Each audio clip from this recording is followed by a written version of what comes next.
Today I will be shooting the latest scenes for my documentary at the Zimmerman Auto Museum in El Segundo. I have my FX3 ready, so let's go! Ciao zusammen, my name is Rene. Welcome to this growing community of people who love documentaries. So the FX3 for me is the perfect package.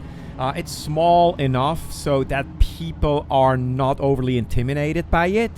And it doesn't take much time, usually doesn't take much time until they open up, they relax, and they act authentic, which is so important to me. And of course, I think I don't compromise on the image. It gives me such a beautiful image. At its core, the film is about chasing your dream, and at the center is a legendary car designer. Mark Stehrenberger grew up in Switzerland and became a tailor and fashion designer, but with a passion for cars. Against all odds, he became this very successful car designer in Santa Barbara, and it's a very inspiring story. A very important milestone in Mark's journey is this Cadillac Series 62, and we found this exact model at the Zimmerman Auto Museum in El Segundo. Greg Gill from the museum was kind enough to bring the car outside and even let us ride on the museum's property. And action!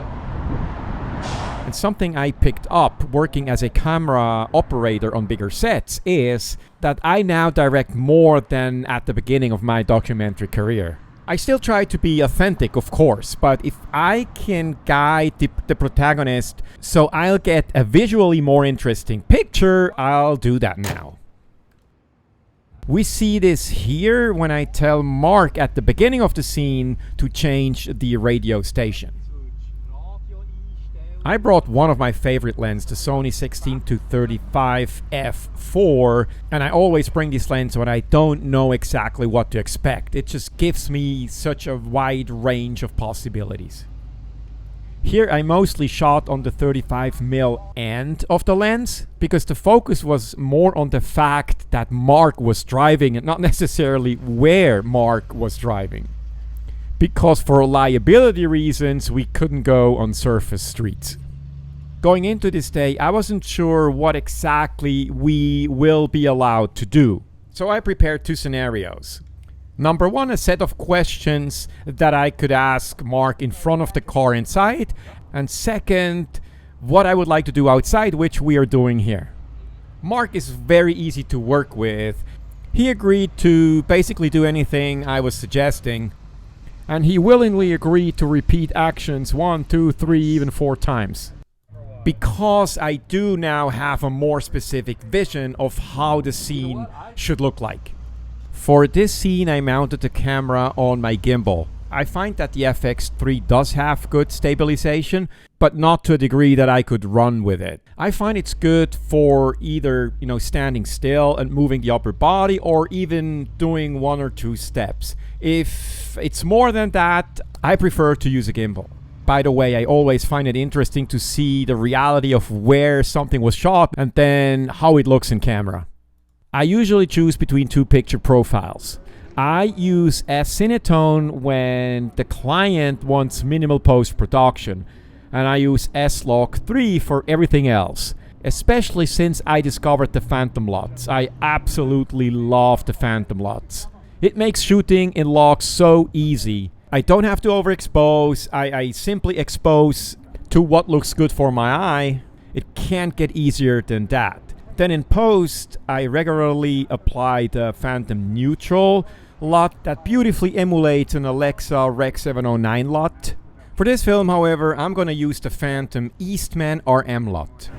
How did they do that? It's incredible. And they made hundreds of thousands of these vehicles. In the back too, lots of chrome. In terms of sound, as you can see, I used a shotgun mic. But in hindsight, I would do it differently. I would wire up a lav mic to a wireless transmitter.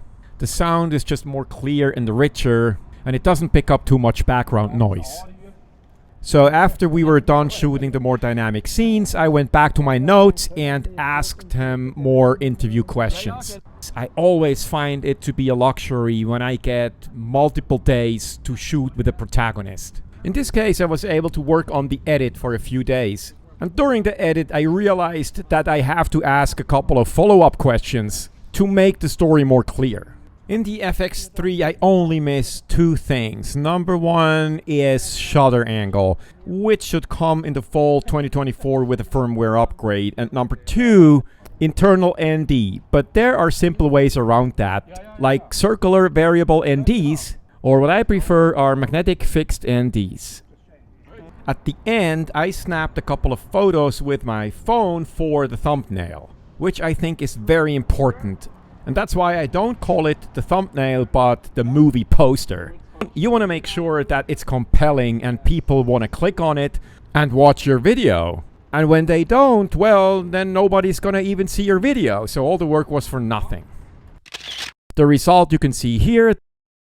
Then I removed the background and decided that I should be in the picture as well, because you're gonna see and hear me as the host. So I had to fake it at home with an office chair.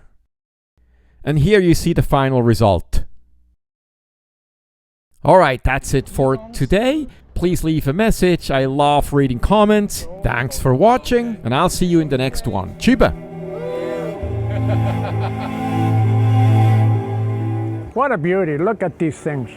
Designed by Raymond Loewy in the 60s. Actually, he was an architect. He designed the Avanti. Studebaker. They hired him to do the job, and he did beautiful work. You look at it again today, beautiful. It's a piece of art. It really is.